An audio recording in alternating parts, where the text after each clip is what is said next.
I ran across a new paper on protein intake, and I think you're going to want to know about it. The paper is by a guy named Eric Topol. He is a cardiologist, a scientist, and an author. I heard about his book called Superagers, an evidence-based approach to longevity, which came out recently. I haven't read it, but the main reason that I'm talking about this guy is that he comes recommended by an author that I really admire and respect named Nassim Taleb. What's interesting about Nassim Taleb is that he's really statistically competent, and so he has a way to kind of cut through junk science that I really admire. So I've seen Eric Topol cited by Nassim Taleb's Twitter feed or x.com feed several times, so I'm inclined to give this guy a listen and hear what he has to say. In a world where junk science really does dominate a lot of social media feeds when it comes to nutrition science, it's really hard to know who to listen to. So I think this guy is going to be worth learning something from, and let's see what he has to say. The main focus of the article is looking at how it is that America got obsessed with protein. So it is interesting to think about the fact that different macronutrients kind of move in and out of the public consciousness as being things to avoid or things to maximize. Of course, for a long time, it was all about, low fat, and currently it's low carbs. And for a lot of people, it's all about maximizing protein. So here's a really interesting graph. I'm not sure where they're getting the data. Let me check. Okay, so this data is from the 2024 International Food Information Council Annual Survey of Americans. And so this is basically what's saying. The people are saying that they're trying to consume more protein. So that's 71% of people are trying to consume more protein. This is of protein, fiber. We have some, vitamin D. There's iron down here, saturated fat. They don't have carbohydrates on here. I'd really be interested to hear or to know what people are trying to do in terms of carbohydrates. My guess is people are trying to eat less carbs. But overall, the most popular nutrient or macronutrient in terms of what people are trying to consume more is protein. 71% of people are trying to consume more protein. After that, it's fiber at 64%. So a lot of people, especially probably older people, are trying to consume more fiber. But I do know people who, they might be relatively young, but maybe they are concerned about diverticulitis or, some other kind of gastrointestinal disease, and they're trying to stave that off through fiber intake. A lot of people are trying to take vitamin D. That makes sense. Let's see what the least popular nutrient is. Not a huge surprise. Well, I'm a little surprised. It's saturated fat. If they had carbohydrates on this list, I do wonder. So many people right now are trying to reduce their carbs, but I don't know how that compares to sort of the ingrained understanding from earlier decades when we're all trying to get rid of saturated fat. But definitely saturated fat, people are trying to consume less of that. So Dr. Topol's article tries to address three things. Number one, what is driving the protein obsession? What are the data for high protein intake health benefits? And then this is the critical thing. What are the safety concerns regarding high protein consumption? And that's something I don't hear a lot about. In my mind, I think I already know some of the health benefits of taking more protein. But first, Dr. Topol emphasizes that or suggests the idea that the protein craze is primarily coming from social media. I know that the time that I've spent online, I've consumed a lot of fitness content over the years, and there's this axiom that if you're into serious weight training, you're supposed to take 1 gram of protein every day for every pound of body weight. So if you're 200 pounds and you're a weightlifter, then you should be taking 200 grams of protein. That's what I've heard. So in terms of understanding the health benefits of a high protein intake, Dr. Topol put together a meta-analysis of the literature. And so this is kind of like a summary of what he found to be the main findings. So meta-analysis are all very well and good, but the thing about meta-analysis is that I've always felt suspicious of them when the quality of the underlying journals or the underlying papers is suspect. maybe I should back up and tell you what a meta-analysis is, because a meta-analysis sounds, if you don't know what it is, it sounds like, oh my gosh, this isn't just an analysis. This is a meta-analysis. This is the real deal. That's what it sounds like, probably. But a meta-analysis is basically, it's an analysis of the articles that are out there that are published on a certain topic. So if there are, 100 papers that people have done, and in these papers, this is actually where you have somebody with a clipboard who's interviewing people and trying to figure out how much protein they eat, or they're giving them a specific diet, and then they're measuring their blood pressure. That's the actual research. Now, the meta-analysis is when somebody in an office somewhere reads all of these articles and then tries to pull out the main conclusions. Ideally, they're going to do some statistical analysis on the underlying data, but this really does follow a garbage in, garbage out kind of rule. If the underlying articles are not very rigorous, then you can do meta-analyses until you are blue in the face, but you're not going to actually get closer to the truth. Here's some of the conclusions. 1, maximum benefits from muscle strength and mass appear to be happening at 1.6 grams per. So that comes out to about 0.7 grams per pound of body weight per day. So that's already quite a bit lower, or noticeably lower than the amount that most people who are into heavy weight training kind of go with. Like I said before, a gram of protein per pound of body weight. Another study found the same thing, that for healthy non-obese adults under 65 and also over 65, that the younger group benefit for lean body mass increased up to the same number, 1.6 grams per kilograms, and above that, there wasn't much benefit. It says no benefit seen in older group. It says the effects of ingesting more protein are unclear when assessing hand grip strength and only marginal for performance and physical function.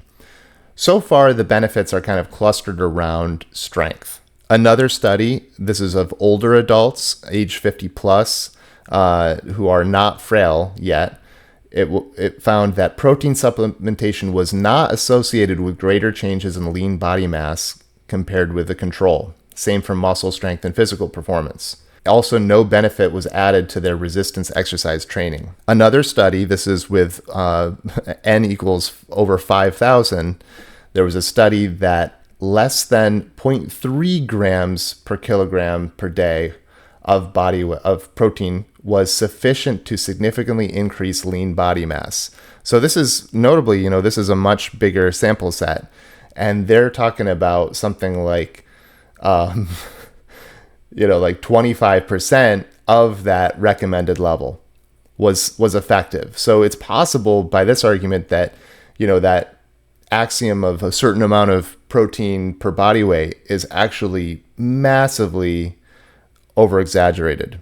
There's another study here that I think I've heard about this one. It says that increased protein intake to 1.3 grams per kilogram per day helped preserve muscle mass, but no prevention of decrease in muscle strength or physical function for overweight or obese adults.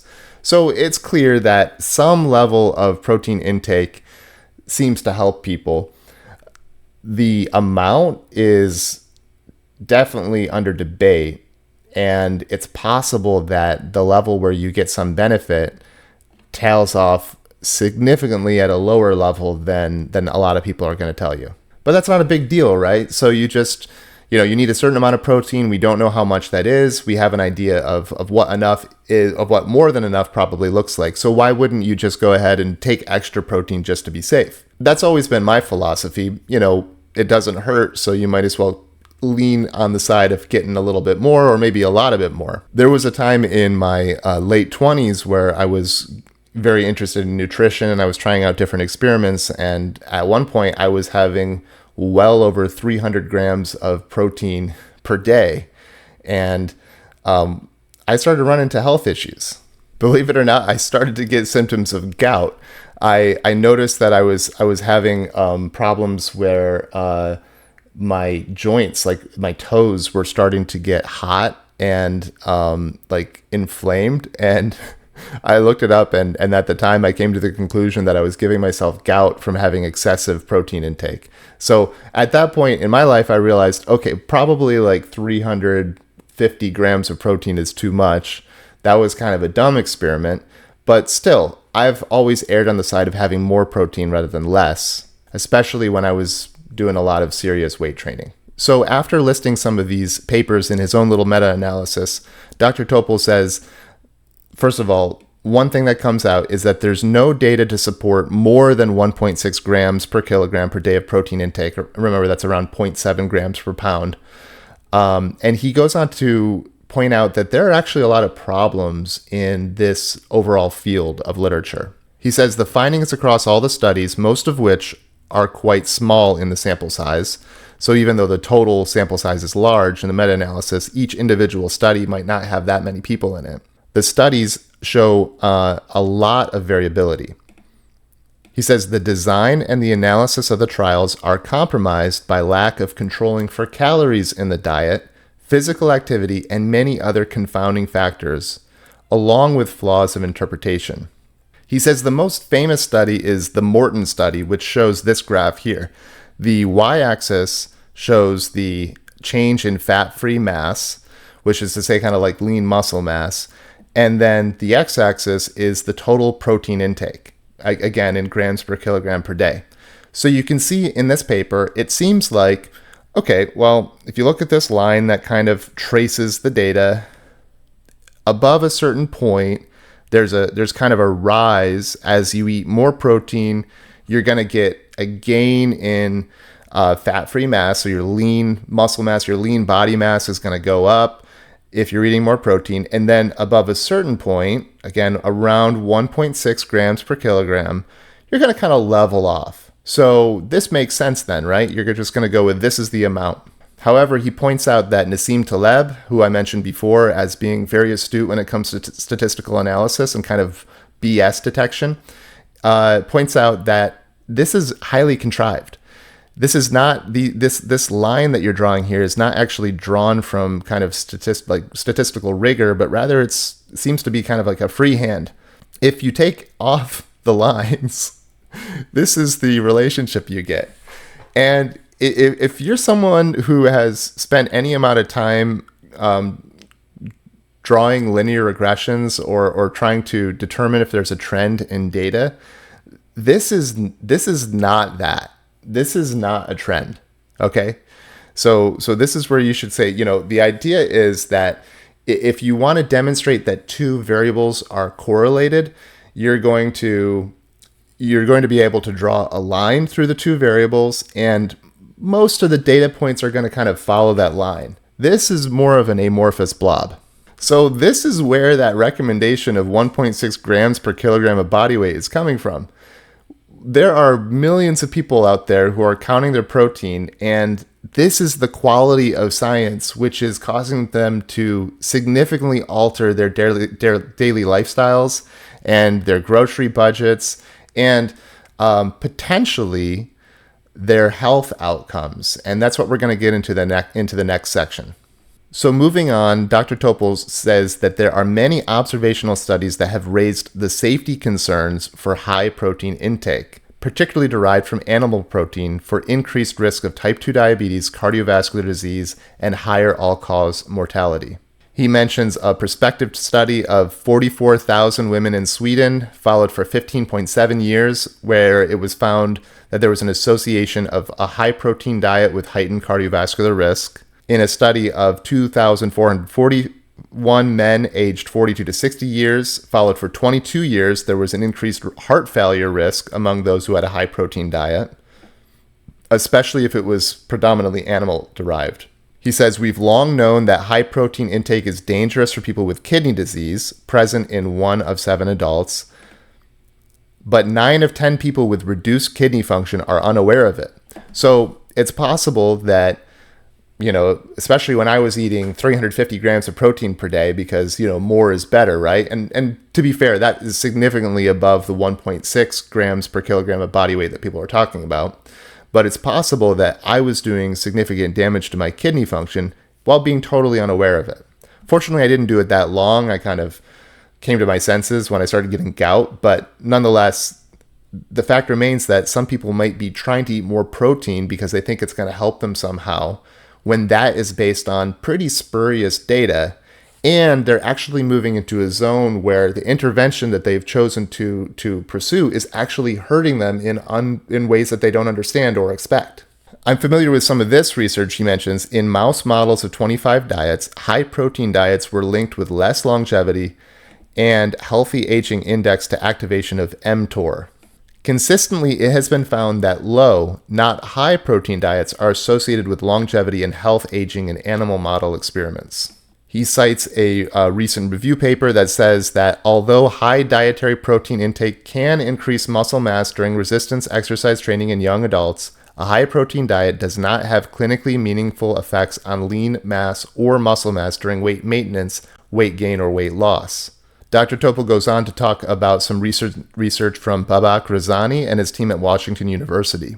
He says in 2020, in the experimental model, Razani and colleagues determined that high protein was shown to activate the mammalian target of rapamycin, which is mTOR, in macrophages, part of your immune system, which promoted atherosclerosis progression by inhibiting the clearance of damaged mitochondria.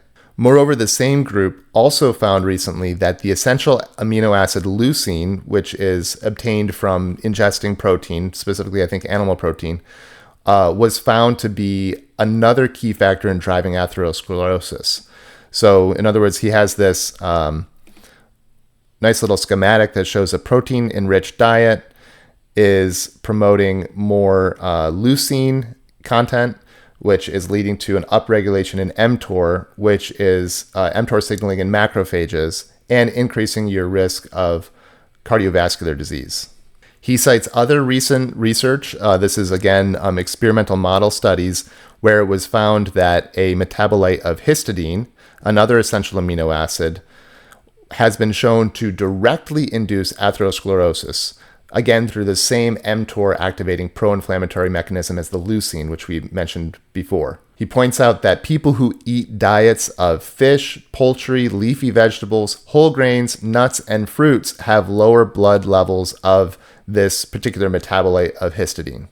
So in other words, again, it comes back to something probably like the Mediterranean diet. Dr. Topol concludes by talking about the overall intake that is probably a good idea. He says the obsession with increasing protein intake is without basis. 85% of the U.S. population consumes more than the 0.8 grams per kilogram per day recommended daily intake, and nearly 25% are consuming twice the recommended daily intake. The body of evidence about protein does not provide support for very high protein intake, certainly not in excess of 1.6 grams per kilogram per day. Even that high level is not adequately substantiated for the reasons reviewed above. I cannot find any high-quality data, which is to say from any randomized trial among hundreds that have been done, to substantiate the threefold recommended daily intake of 1 gram per pound per day recommendation of the very high protein promoters. Which is, again, if you are into lifting weights, you have heard at some point, bro, you got to take 1 gram of protein per pound of body weight. So if you're 180 pounds, that's 180 grams. If you're 230 pounds, that's 230 grams. Done. Story over. Get swole. The point is that those of us who are into lifting weights and trying to build muscle, we might not even have to do that. Not only is it that we might not have to do that, but we might be actively hurting ourselves. I also think about older folks who may be pushed to eat more and more protein, and these are people maybe without really excellent kidney function. On top of that, people who are at a heightened risk of cardiovascular disease, you think about men in general especially, and we're all trying to eat extra protein. We may actually be pushing ourselves to an early grave without any good reason. It's not even as if my muscles are going to be bigger, but I may die earlier, but that's worth the trade-off. It's like, no, your muscles might not be any bigger than if you were eating half the amount of protein you're eating, and you're also pushing yourself to an early grave. Anyway, I hope you find this treatment of this topic by Dr. Topol and summarized by myself to be useful or entertaining in some way. For me, I just want to go back to this graph right here and just point out that there's a lot of junk science out there. And just because someone says that, hey, this is science-backed information, therefore you need to adopt this into your life, just maybe have a little extra skepticism about it. I think that for myself, I'm looking at this data and I'm thinking, wow, I spent a lot of money on extra protein powder and things like that in my life up to this point. By the time I'm now in my mid 30s, I've been really into lifting weights since I was a teenager. How much money did I spend to not benefit my muscles and maybe even hurt my health? So I hope this is useful for you. And if you enjoyed the video, please go ahead and subscribe. I'd love to see you here again. Thanks.